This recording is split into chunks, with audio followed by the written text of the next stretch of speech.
যারা ইসলাম বিরোধী শক্তি, যারা ইসলামের ধ্বংস চায়, তারা চায় তাদের মুখের ফুৎকারে ইসলামের আলোকে তারা নিভিয়ে দিবে। কিন্তু আল্লাহর ফায়সালা হচ্ছে আল্লাহ তার দ্বীনকে, দ্বীনের জ্যোতিকে পূর্ণরূপে বিকশিত করবেন, যদিও এটা কাফেররা অপছন্দ করে। সুবহানাল্লাহ। এবং তিনি আল্লাহ তাআলা রাসূলকে প্রেরণ করেছেন হেদায়েত দিয়ে আর সত্য ধর্ম দিয়ে, দ্বীনে হক দিয়ে, যাতে করে মানব রচিত যত ধর্ম আছে, মতবাদ আছে, সবকিছুর কবর রচনা করে এগুলোর উপরে আল্লাহ তাআলা দ্বীন ইসলামকে বিজয়ী করতে পারেন, যদিও এটা মুশরিকদের কাছে খুব অসহনীয়। তাহলে এই আয়াত দুটি থেকে আমরা বুঝতে পারলাম যে ইসলামের বিজয় অবশ্যম্ভাবী। এই পৃথিবীতে ইসলামের বিজয়, অগ্রগতি, অগ্রযাত্রা কেউ ঠেকিয়ে রাখতে পারবে না। কিন্তু ইসলাম বিরোধীরা চায় ইসলামের অগ্রযাত্রাকে তারা নিভিয়ে দিবে, ইসলামের জ্যোতিকে মুখের ফুৎকারে নিভিয়ে দিবে। আওয়াজ করে বলেন তো, কাফিররা, ইসলাম বিরোধীরা মুখের ফুৎকারে আল্লাহর এই দ্বীনের জ্যোতি বা আলোকে কি কখনো নিভাতে পারবে? বলেন, কোশ্চিনকালেও পারবে না। তারা নানা ষড়যন্ত্র করে, তারা নানা ধরনের চক্রান্ত করে, কুটো কৌশল করে, আমাদেরকে আমাদের ভূমি থেকে উচ্ছেদ করে, আমাদের ভূখণ্ডে বোমা নিক্ষেপ করে,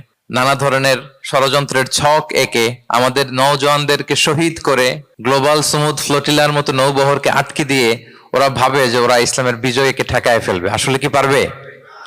না। আল্লাহ বলেন, আমি ইসলামের জ্যোতিকে পূর্ণরূপে বিকশিত করবো। আল্লাহু আকবার। এটাকে কেউ ঠেকাতে পারবে না। তাহলে ইসলামের বিজয় অবশ্যম্ভাবী।